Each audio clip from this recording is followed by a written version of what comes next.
बिस्मिल्लाहिर्रहमानिर्रहीम।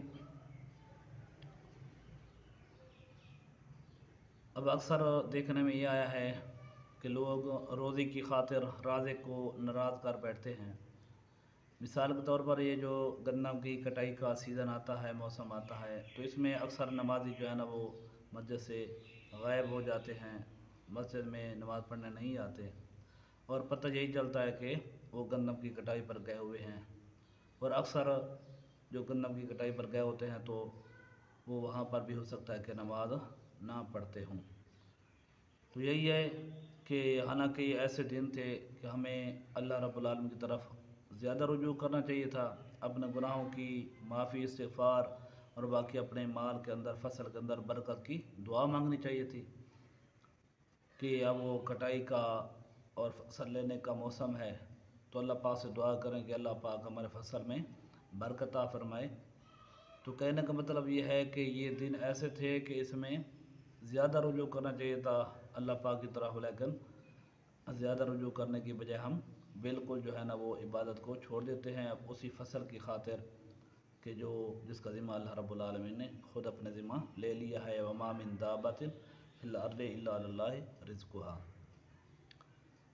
तो यही है कि अगर कोई आदमी फसल लेने वाला है, कटाई करने वाला है, तो जो ही नमाज का टाइम हो तो वहीं पर वो नमाज पढ़ ले, तो यकीनन उस नमाज के बाद जो कटाई करेगा, काम करेगा, तो उसमें बरकत भी होगी।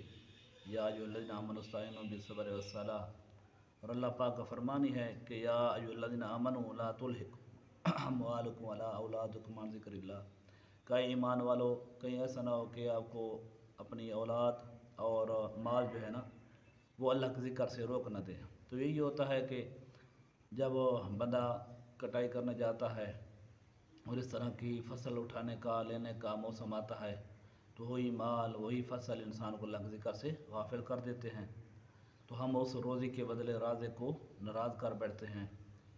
तो कोशिश करनी चाहिए थी कि इन दिनों के अंदर अल्लाह रब्बुल आलमीन को ज़्यादा से ज़्यादा राज़ी किया जाए, अपने गुनाहों की माफ़ी, इस्तिग़फ़ार किया जाए और अपने माल में बरकत की दुआ की जाए। क्योंकि हुज़ूर का फरमान यही है कि कसरत माल की दुआ ना करो, बल्कि माल में बरकत की दुआ किया करो।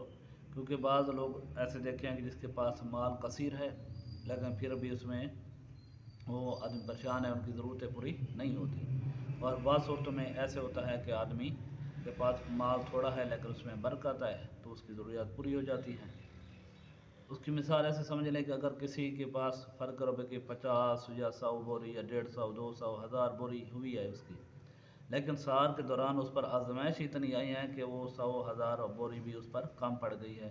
मुसीबतें इतनी आई हैं कि वो सारा माल कम पड़ गया है, पूरा साल भी उसकी ज़रूरियात ज़िंदगी अच्छी तरीके से नहीं गुजर सकी।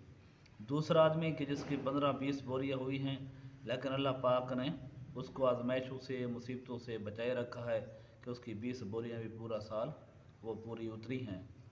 तो यही है कि माल के में बरकत की दुआ करनी चाहिए, माल के ज़्यादा होने की दुआ न की जाए। और ज़्यादा माल अल्लाह पाक के ज़िक्र से इंसान को गाफिल भी करने का सबब बनता है। इसलिए हमें वैसे तो हर मौका पर, लेकिन ख़ास कर इन सीज़न के अंदर अल्लाह रब्बुल आलमीन को नाराज़ नहीं करना चाहिए और इबादत से रूगर्दानी नहीं करनी चाहिए।